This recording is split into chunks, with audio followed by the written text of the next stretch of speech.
One of the really important things about Joel is that his brain and his heart seem to reside in the same place. But he always took the positive side. And I think that's going to be very useful in terms of getting things done in city council. Because he does seem like someone who's going to reach across, but he's going to also stick to his principles.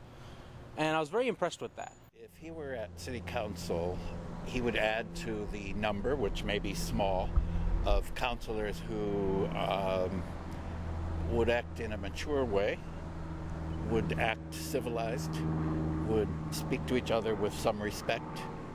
I think the one thing that voters don't know about Joel, but they'll be very pleased when they hear it, is that he's honest. I was really impressed because whatever he said he was going to do, he did. He kept showing up, he kept coming back, he'd do things, he'd report in.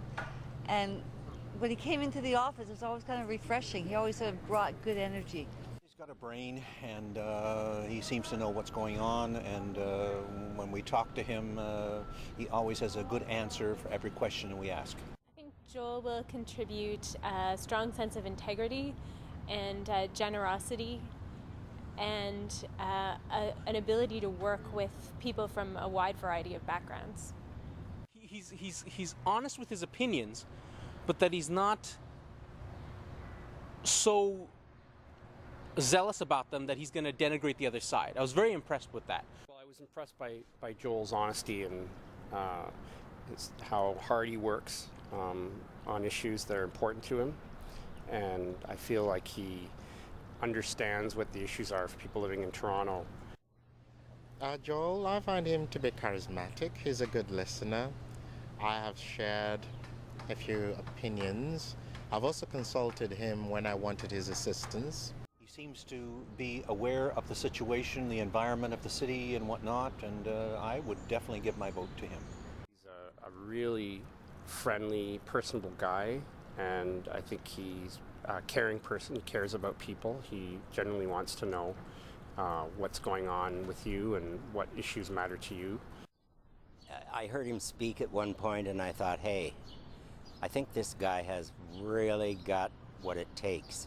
He took the initiative to advise me accordingly. Actually, he did do something for me, and that's why I'm very grateful. I think the most important things to know are that he's principled and that he's honest, but that he's open-minded also about hearing about what issues concern people, and that he's going to actually he really cares about the community.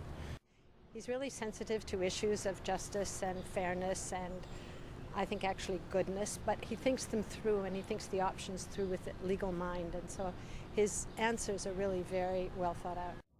I think the most important thing for voters to know is that Joel is really sincerely interested in knowing what they have to say and that he will take that into consideration when he's working on City Council.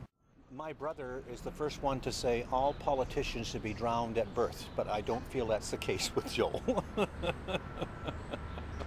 Especially after going to the mayoral candidates debate, I think this guy is heads above all of them. He is a very hard worker. He's very bright. He's diligent. He does his homework. He looks into things. I think he has an open mind too and listens well to other points of view. And for me, for Joel, really the important thing is he does what he says he'll do.